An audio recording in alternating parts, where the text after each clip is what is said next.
Hi, it's Tony Ozanne. Today on the Small Every Project I'll be talking to Karen Porter from Solace Creations. Hi Karen, how are you today? I'm very well, thank you. That's good. Look, thanks for taking part in the Small Every Project with me. Solace Creations, tell me, what did you guys do? Solace Creations helps homeowners to have a more comfortable home through double glazing. Okay. We work with existing homeowners and we work with people who are building a house. Okay. The existing homeowners, we pull the windows out and doors, we put in new windows that are insulated.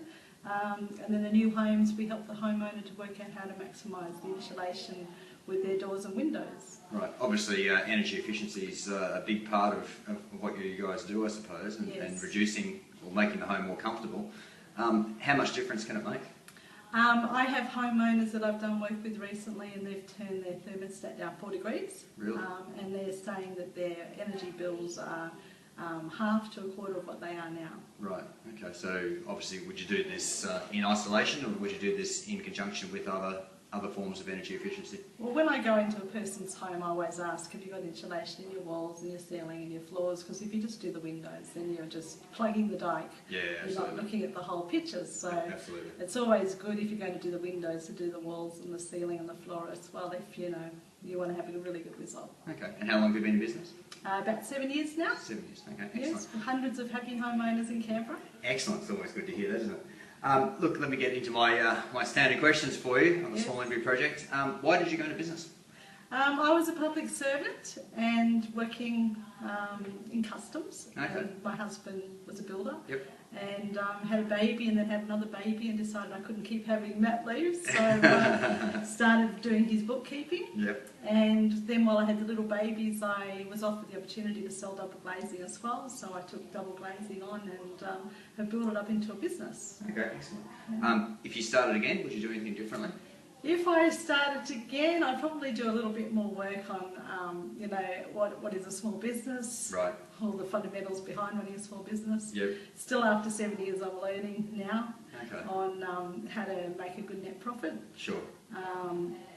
And also the bookkeeping side of it, there's so much as a business owner that you need to know. You basically have to do everything. You're a one-man shop, so Yeah, absolutely. there's a lot of things you need to know. Just going out to do a small business isn't just like starting up. You've really got to look into it and Yeah, you've got to be get the multi-talented and multi-skilled, don't you? Definitely. Definitely. So what would you say is your biggest challenge? It sounds like you've come across a couple of challenges along the way. But Yeah. what's the biggest one? Probably my biggest challenge has been working out how to put on gross profit to get the right net profit to actually make money. Still at this point I'm now worked out the key and I'm working on it. So drawing in people that know what they're doing basically rather than just trying to work it out yourself. Okay, so you've started using a network of people to Yeah. do the things that you're not expert in? Exactly. Yeah. So while it's just me and one other, I've got a team of about 10 people. Excellent. That I pull in when I need to. Okay, and did that come about sort of recently, or was that more something you've set up from the start? Recently, probably the last 4 months, I've realised that I need to buy in expertise, and I've managed that in my budget. Right. So I can still manage a small team, but I've got a marketing person, I've got a bookkeeper, I've got an accountant, a whole range, client management system people. Yeah.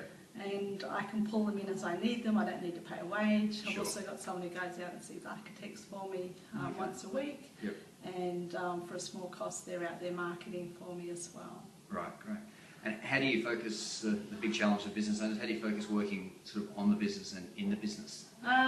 Mostly my on the business is done at home. Right. Because I get too busy in here, so I might get up at 5 and then do some work. I was going to say, I hope it's not extra hours on top of it. On top Definitely. of it. We always do extra hours. Yep. It's a small business owner. Absolutely. There's no such thing as standard hours, so I'll be on the computer until midnight doing the on the business stuff. But when I'm in here, I have clients, so I don't have time. Right, okay. And my last question for you, Karen, so it wasn't that painful, was it? No. Is what advice would you have for somebody who's about to start up business today? The advice that I would get is to have a talk to some other small business owners, do some research and actually have a look at what's involved.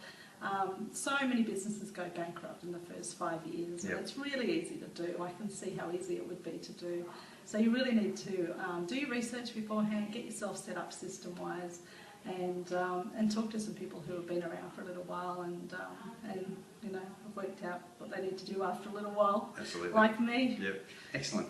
All right, Karen, look, thank you very much for taking part in my interview project, and good luck with everything. Thank you.